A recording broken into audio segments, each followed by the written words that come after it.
Holy icons are at the heart of worship in today's Orthodox Church.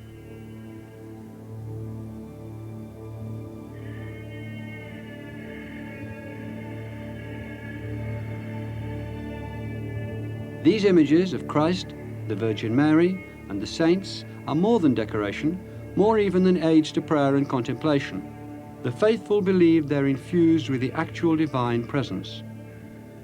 But in the 9th century, they first divided the Eastern Church against itself, then defined the differences between the churches of East and West, differences that would lead to an eventual split. By the 9th century, icons would have been present in every church, usually in the form of wall paintings, mosaics, and some panel icons. They believed that the icon acted as a focus of the divine presence. They looked on the icon as a place of meeting, of encounter. Icons were really important in people's lives. Apart from their spiritual significance, they were believed by many to provide protection against all manner of earthly disaster. There were icons over the gates of towns. There were icons in public places. And particularly in times of stress, of course, the heavenly defenders had to be rushed out of the churches and paraded on the walls. Their protection was often invoked in the Byzantine capital, Constantinople, now Istanbul. For 2 centuries, the city had been under threat from Persians, Muslims, and now, early in the 9th century, it was the Bulgars from the northwest who were threatening the city. The poor people of Constantinople never really felt safe. I mean, again and again, 2, sometimes 3 or 4 times a century, the enemy were actually at the gates. They were outside the walls. You could look down onto them and see their watchfires at night, you know. And you just wondered how long these great walls were going to last.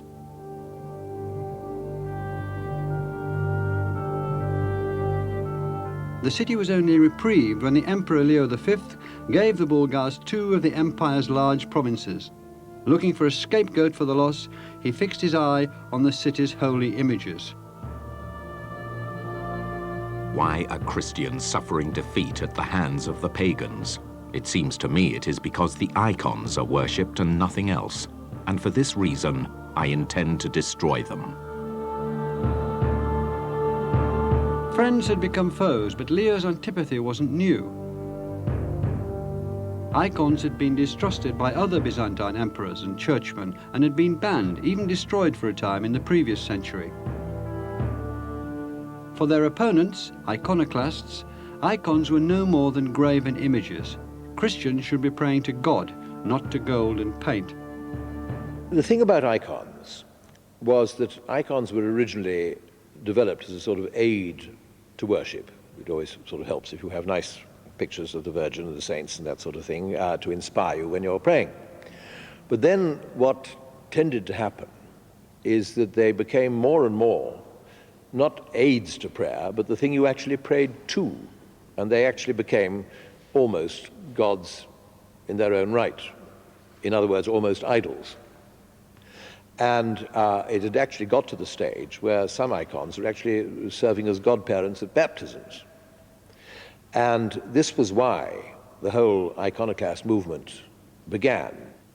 Once you started making commemorative portraits of individual sacred figures, Christ, the Virgin, a saint, and using it as a focus of personal devotion, once, above all, you started moving such icons from the church building into the home, then there was a limit to the control which could be exercised over perhaps superstitious excesses, such as scraping the paint off icons and making potions out of them.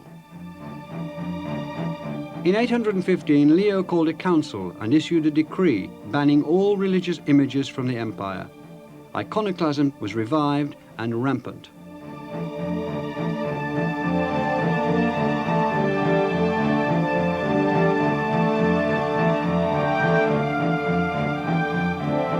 The icons were destroyed with some violence in many places. They were knocked from walls, they were torn from churches, they were burnt, defaced. There's a famous manuscript illustration which shows the iconoclastic patriarch actually whitewashing the famous wonder-working icon of Christ over one of the city gates in Constantinople with a mop.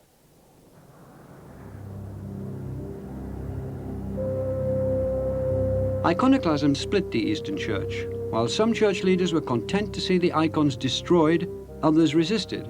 They believed that icons were holy. To destroy them was a terrible sin. No imperial decree could change that.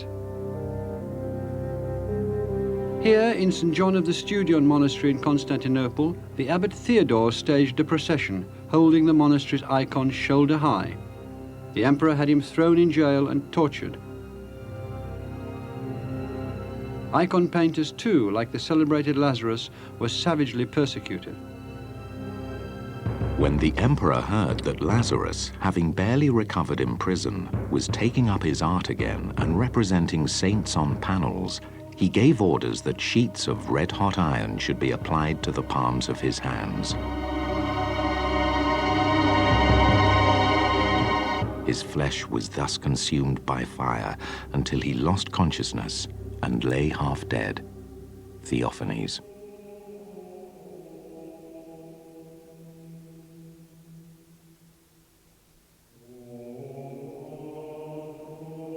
During the iconoclastic period, many churches were completely denuded of all imagery at all. We have the physical remains of the crosses put in place of the monumental mosaic of the Virgin and Child in the apse of certain churches in Constantinople, for example, in St. Irene.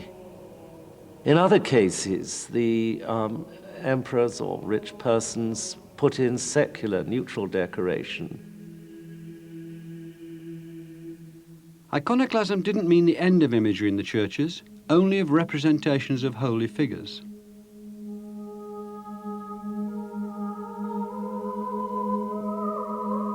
In remote Cappadocia, churches still remain which demonstrate the styles of decoration which developed under iconoclasm. The cross was a common motif, along with biblical emblems like palm trees.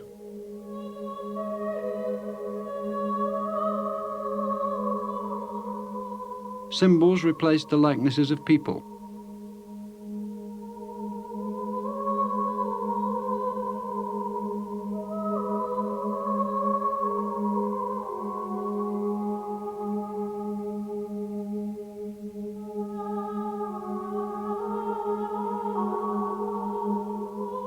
Motifs of birds and foliage appeared frequently, as did abstract patterns.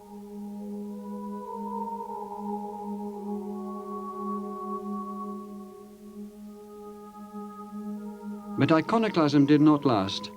It was barely 30 years before the familiar, lifelike images reappeared, painting over iconoclasm. I feel that the icons were so much part of the fabric of Christian culture, life and piety in the Eastern world, that they were felt to be indispensable, that the tendency to express the sacred through visual forms was so much part of the Greco-Roman way of behaving, that this could not be extirpated either by military catastrophes or the will of an autocrat. In 842, Empress Theodora came to power after the death of her iconoclastic husband, Theophilus. She brought back icons to enthusiastic public acclaim. The icons which the heretics threw down from here, pious emperors have set up again.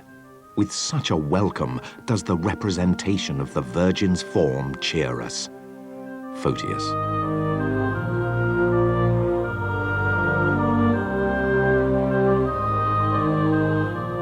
It wasn't just public sentiment that brought icons back. In the mid-9th century, the Church resolved the dispute about their role and status. icons were recognized as the physical expression of God's wish to make his presence apparent on earth. To make an image of Christ, or Mary, or the saints for public veneration was an act of faith, not idolatry. But the way of painting them, it was agreed, must remain as unchanging as the divine figures they represented. So a form was established, which is repeated and cherished to this day, more than 11 centuries after the end of Iconoclasm. On the first Sunday in Lent, we carry the icons in a procession and we proclaim eternal memory to the members of the imperial family and the patriarchs who restored the icons.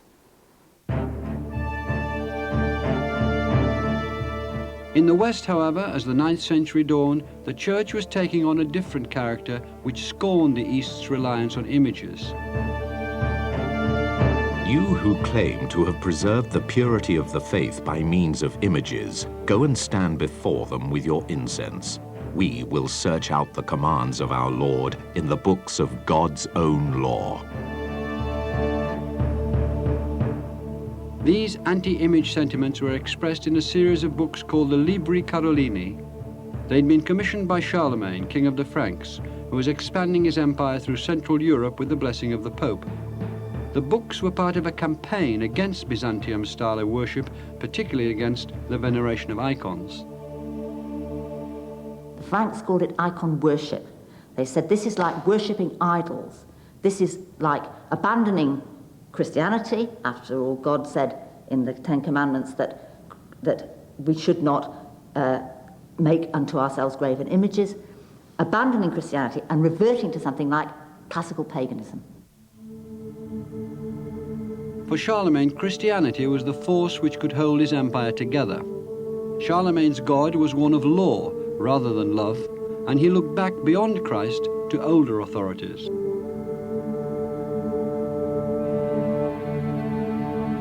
Charlemagne's throne at Aachen, it's been argued, may be modelled on the throne of Solomon.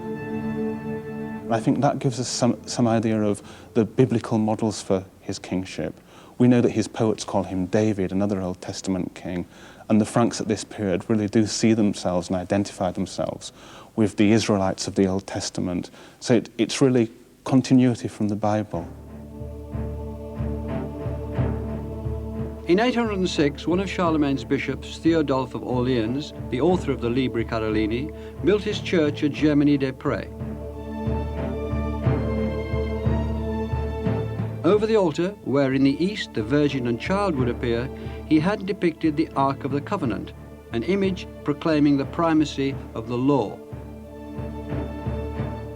Law is central to the whole development of a Christian society in the 9th century because at its core lies the notion of divine law, the law which originally God had given to Moses, that was put on tablets of stone, housed in the Ark of the Covenant, and is then obviously reinterpreted and re-expressed in the Christian scriptures of the New Testament. But the purpose of human law is to try and bring human society into line with what that divine law is believed to be. And so law becomes an instrument both for expressing that vision of a Christian society and also the precepts, the means for instructing and commanding how that Christian society should be arranged. Charlemagne died in 814. Heirs squabbled for succession while Vikings threatened the shores of the empire. The church responded by extending control. One of the recurrent responses that there is to crisis right through the 9th century is the church in council reacting by legislating to impose stricter, purer Christian standards as a response to the moral threats that both Vikings and internal political problems cause.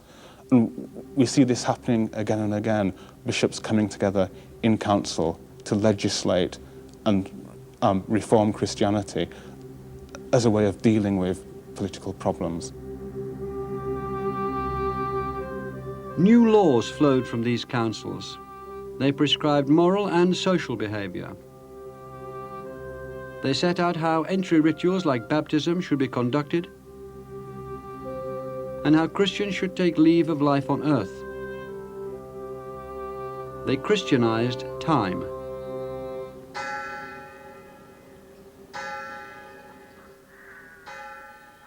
We know that bells were used on Sundays to summon the faithful to a weekly service. And that, I think, was seriously expected of Christians. They might, and nobody could supervise whether they were praying in the fields or in their homes or not, but they could be sure if they came to church on Sundays. And there's an immense amount of effort in the 9th century to keep Sunday clear of work so that the faithful can attend church. In the West, Christianity penetrated every level of society. Working people on the land accepted the church's call to prayer and the regulation of their spiritual and physical lives. The wealthy began to court salvation by using their money to endow church buildings.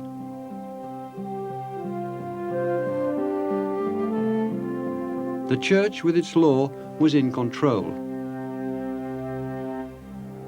But it wasn't in control of its neighbour in the East. As the 9th century wore on, Western and Eastern churches, nominally still one, were becoming more aware of their differences and becoming rivals. There were rifts. And what caused these rifts in the middle and later 9th century to get wider was rivalry over the conversion of the peoples of Central Europe, the Slav peoples and particularly the Bulgars, to whom both the Latin Church and the Greek Church sent missionaries.